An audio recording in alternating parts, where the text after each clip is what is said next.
코로나19 확진자의 격리와 마스크 착용 의무가 오늘부터 해제됐습니다. 확진이 되면 반드시 해야 했던 7일 격리는 5일 격리를 권고하는 수준으로 완화됐고, 입원 병실이 있는 병원이나 입소형 감염 취약시설을 빼면 대부분의 장소에서 마스크를 쓰지 않아도 괜찮습니다. 지난 2020년 2월 23일 이후 3년 3개월여 동안 지속됐던 코로나19 위기 사태가 오늘로써 사실상 끝난 겁니다. 다만 국민의 부담을 덜기 위해 치료비 지원과 백신 무상 접종, 치료제 무상 공급은 계속됩니다. 긴 줄의 끝이 보이지 않습니다. 코로나 확산세가 한창일 땐 하루에 2,000명 가까이 몰렸습니다.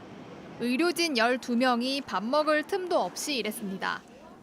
최근엔 이렇게 한산합니다. 그렇게 2년 6개월을 지킨 검사소가 오늘 문을 닫았습니다. 언제 끝나나 했는데 걱정은 많이 했지만 그래도 사명감 갖고 일했습니다. 처음엔 3주만 운영할 예정이었습니다. 서울역 같은 경우에는 워낙 노숙인 분들이 많았기 때문에 그분들이 핸드폰이 없고 격리할 자택이 없기 때문에 업무가 굉장히 어려움이 많았습니다. 하나, 둘, 셋. 3년여 동안 심각으로 돼 있던 질병청 상황판도 바뀌었습니다. 이제는 더 이상 심각 단계의 방역 조치가 필요하지 않은 관리 가능한 수준의 감염병이 되었습니다. 방역 대책을 이끌었던 중앙재난안전대책본부도 오늘 691번째 회의를 끝으로 임무를 마쳤습니다. JTBC 정인아입니다. 네, 이제 코로나에 걸려도 격리하지 않아도 되면서 당장 직장인들은 코로나에 걸려 아파도 쉬지 못하고 출근을 해야 하는지가 걱정입니다.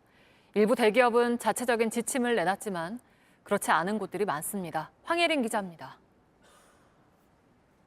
지금도 아프면 쉬기 쉽지 않습니다. 병가를 쓴다고 하면 진단서 제출부터 시작해서 굉장히 많은 서류를 원해요. 그렇다고 해서 유급도 아닙니다. 코로나는 그나마 의무여서 쉬었습니다. 하지만 이제 권고로 바뀌면 제대로 쉴 수 있을지 걱정입니다. 또 무급 휴가를 받기 위해서는 진단서부터 안 주기 위해서 온갖 가진 방법을 다 써요. 사실상은 저희가 어쩔 수 없이 그러면 제가 결근을 하겠습니다 하고 업무 강도가 높은 콜센터 특성상 더 따지기도 힘듭니다. 택배 노동자들도 마찬가지입니다.